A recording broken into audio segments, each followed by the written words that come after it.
here's Brody Brazil. So here we are in mid-October of 2024, and I want to state this right here, right now, for the record. I don't think we have yet to fully realize what a big problem this is bound to be if, in fact, the Tampa Bay Rays cannot start their 2025 baseball season on time at Tropicana Field.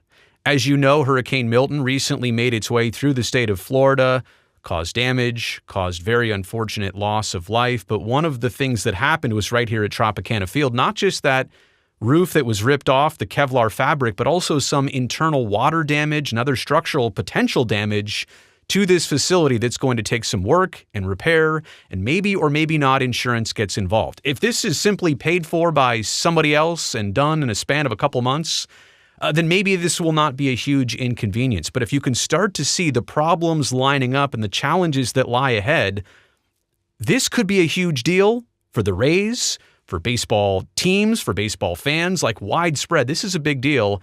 And so we'll go off the reporting here from the Tampa Bay Times and their beat writer, Marc Topkin, who's covered the team forever. He's got a lot of sources, a lot of insights, and he puts together a couple things for us in his reporting. He says about the only thing that seems certain is that the team won't be able to open the 2025 Major League Baseball season at home as planned on March 27th. Now, that's a pretty bold statement to make, but that's the feeling and the assessment that Marc is already getting. They have yet to really fully go through Tropicana Field and structurally gauge it, evaluate it. But this is already the kind of feeling that they're getting. Now, does this mean the season is delayed home games by a week or a month or the entire season? Are the Rays looking for a more permanent, temporary type solution? We don't know. But it's already the feeling that opening day, late March of 25, is not bound to happen at Tropicana Field. Access to the building has been extremely limited due to safety concerns, including the integrity of the struts that held the Teflon-coated fiberglass roof. So again, as we've talked about here on this YouTube channel, people say, well, can't you just replace the fabric? Cut some pieces of fabric. It's like tarp on a roof, put it over, you're done. It's not that. There's more internal damage, which we're about to get into here inside the building and its structure, but also the fact that the support system itself may have been damaged by all the flapping around and all the wind that was happening with Hurricane Milton. There are indications of extensive damage elsewhere at the stadium.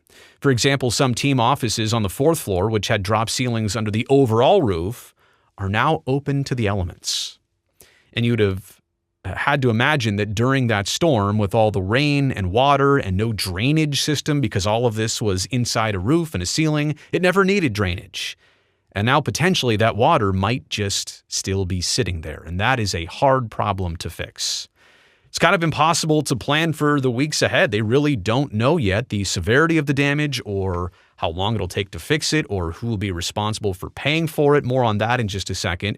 But in a brief memo to staff last week of the Rays, team leadership acknowledged there were, quote, more questions than answers as of right now. That was an update to employees. Oh, there is an update, I should say, to employees that will happen later on this week. And I know a lot of people have said, well, just leave the roof open, right? You have an outdoor stadium. It's still a stadium.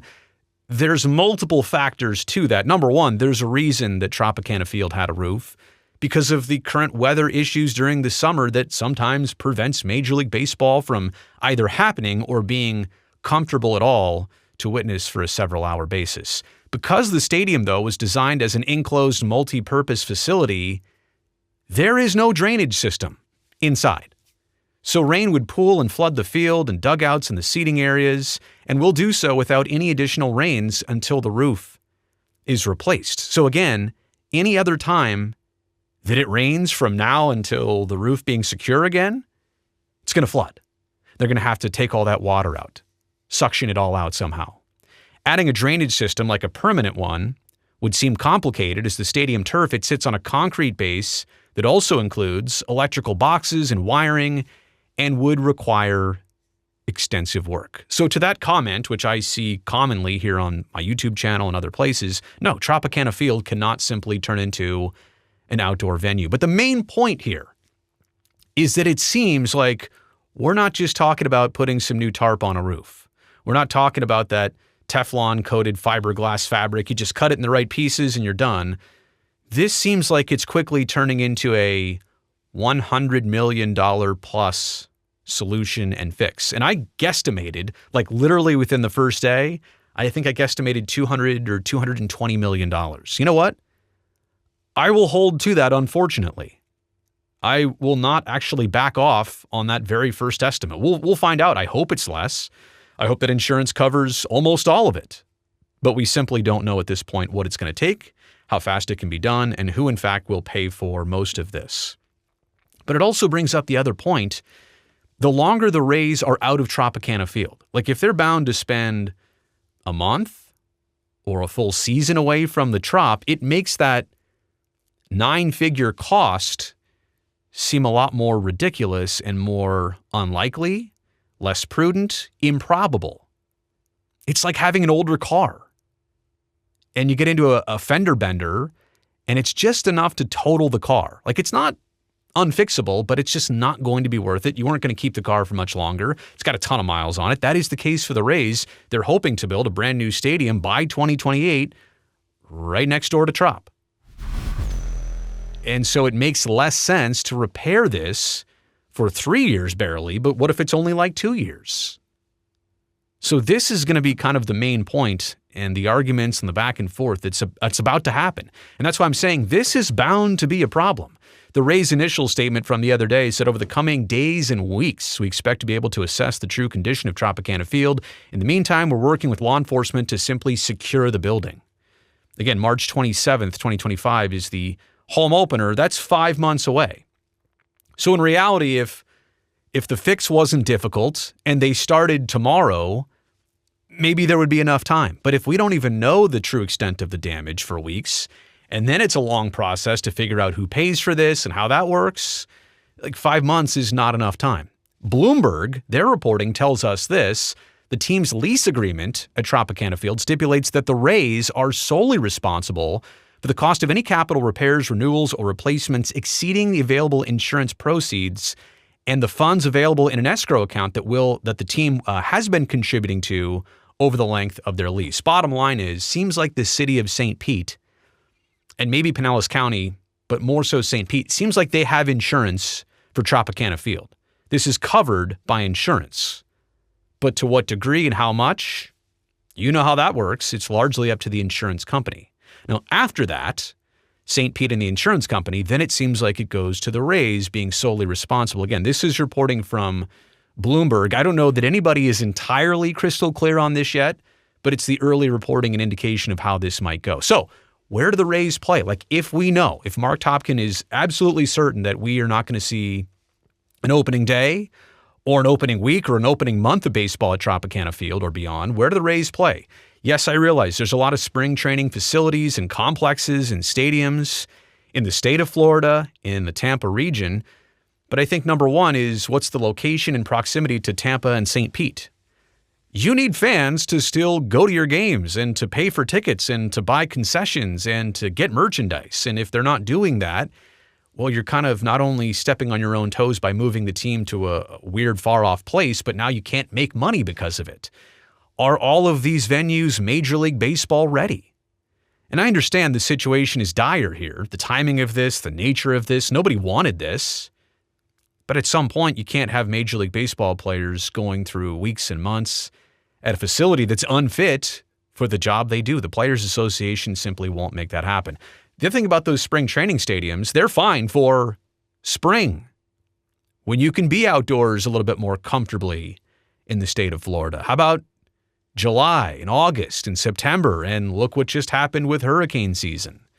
So you kind of need a domed or covered or protected stadium, and I don't know that all the spring training facilities offer that, or do any of them offer that.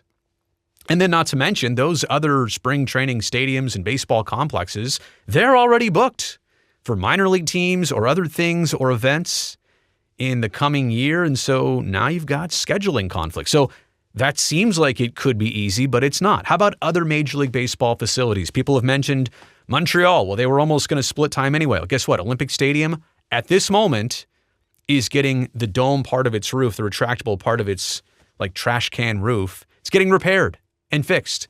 They can't play baseball at Tropicana Field next year. There's also San Juan, Puerto Rico, which was last used by Major League Baseball in 2018.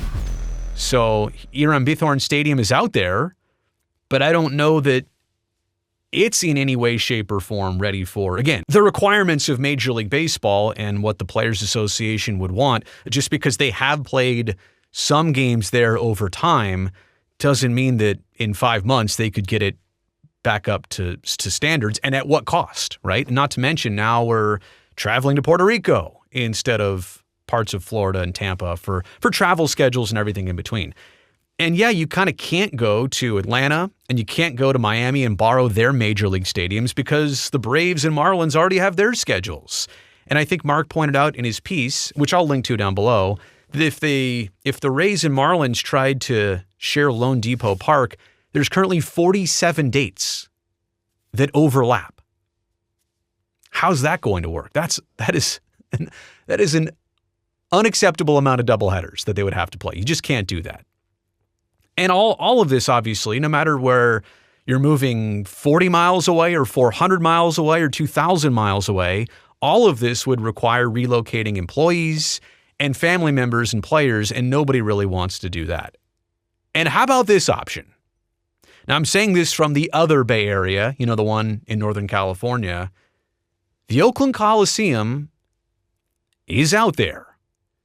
Now, this would be the craziest plot twist ever. And I don't even know how Northern Californians, Bay Area baseball fans, residents of Oakland and the East Bay, I don't know how they would feel about the Rays temporarily coming in and using the Coliseum. Maybe they would support the heck out of them just to make a statement and show that, hey, Oakland is a viable market. Look at what we can do for something that we're happy to accommodate. I don't know how that would go, but what a crazy plot twist this would be. And then you'd have the Giants in San Francisco, the Rays in Oakland.